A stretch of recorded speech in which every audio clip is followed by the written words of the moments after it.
स्ल'लि सावरायलांसै मानगोनां रायजो राजा नोंथांमोन, माय डियार युथ्स एन्ड माय dear Jibi blog family guys नोंथांमोन। नैबे खोथाखौ नोंथांमोना नटिस खालामना खालामा? आं खालामो। बारग' EM BTCनि सबसे पावारफुलसिन EM होनोमोनब्ला बै प्रमद बर' बिथांनि समाव सोरमोन? फरेस्ट डिपार्टमेन्टनि बारग' EM रनजित बसुमतारी। फेरेंगा सबसे पावारफुलसिन। माब्रै पावारफुलसिन बा बे इसोरजोंनो जुद्ध नांनो हायोबा बेथ' पावारफुलसिन जाखागोन। जोंथ' बेनि थाखाय मोस्रोमसो सुबुं माहारिया इसोरजोंनो बे जुजिनो हायो।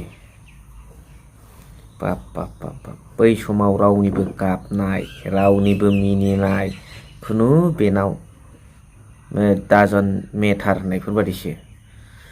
ओंखायनो दिनैनि समाव बियो मोनब्रै मोनबा जायगा सोलाय दारायबाबो जेनदों। खारन बे सासे इसोरजों जुजिग्रा सासे अख्रामी अहंखारि सुबुं। दिनै जायखौ बिथाङा नेहाथ सानदोंमोन, एथ' गोबाव हारिखौ नेतृत्व होबोनाय सेनियर दैदेनगिरि, संग्रामनि गेजेरजों फैनाय BTCखौ गोबां बोसोर सालायबोनाय हाग्रामा महिलारी सार बिथांखौनो बियो बायदिसिना खोथाजों रुजुनानै बुङो। नहा खुगायाव एग्जामपोल लाबोयो। बहाय ट्रेनिं होयोब्रा बेलाय बिदिखौलाय? सोरनिफ्राय ट्रेनिं लायो? राकेशनिफ्रायसो ट्रेनिं लायो ना मायो बेखौलाय? दा बिथाङा दिनै बहा थांखो? बिथांनि गोदान निउ वार टेक्टिक्सफ्रा बहा थांखो?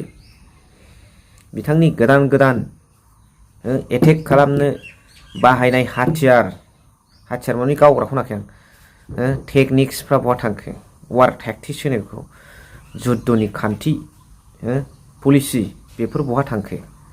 दिनैनि समाव बिथाङा खेबसेनो BTC इलेक्सनाव 2 आरो 2 दा MLA। सोरबा बुंदोंमोन फेरेंगा देरहागोन। रायजो राजायानो बेखौ फसन्थ' खालामखायाबा बोरै देरहानो? हाउ टु बिकाम उइनार? रायजो राजायानो जेराव बिथांखौ फसाया। बे जाहैबाय बै समाव रावखौबो सिनायै, रावखौबो खोनायै, नांजा नुंजा साख्रि सोनाय, नांजा नुंजा रायजोफोरखौ सास्ति होनायनि बियो मोनसे साजा। One of the greatest punishment given by the people. रायजो राजाफोरजों होजानाय। दिनै बिथाङा बुंदोंमोन 125 एमेन्डमेन्ट फैयोब्ला मोनसे इन्टारिम सरखार जागोन। आरो बुंबावदोंमोन रन्जन दैमारिखौ जोखारबोनानै फैनानै रन्जन दैमारिनि खोथाजों रायजो राजाखौ गलि होनो नाजादोंमोन, इनकारेजमेन्ट खालामनो नाजादोंमोन। गैया, दिनै हायाखिसै। आरो बुंबावदोंमोन मा 125 एमेन्डमेन्ट बिलखौ नेनांगौ पार्लियामेन्टआवलाय? जोंहा नै 11 जन MLA फाथायहरसै, 10 जन 9 जन दिसपुराव, बिनिफ्राय BTCखौ सिफायनानै गोदानै मोनसे इन्टारिम सरखार दाफिनसै। बाव जोंनो सालायगोन। नै ओरैबादिखा।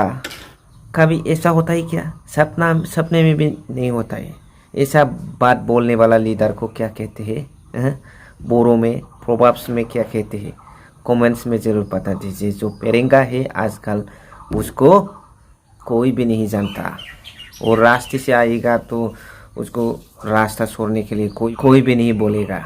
लेकिन फेरेंगा तो फेक इनकाउंटर कराने वाला फेरेंगा ही है। और लोगों को उस दिन और महिलाओं को रुलाने वाला भी फेरेंगा ही है। वो आम जनता के लिए नहीं, खुद के लिए, खुद का संपत्ति कमाने के लिए, रुपया कमाने के लिए पॉलिटिक्स में आया है। आजकल फेरेंगा जी को कोई भी नहीं मालूम।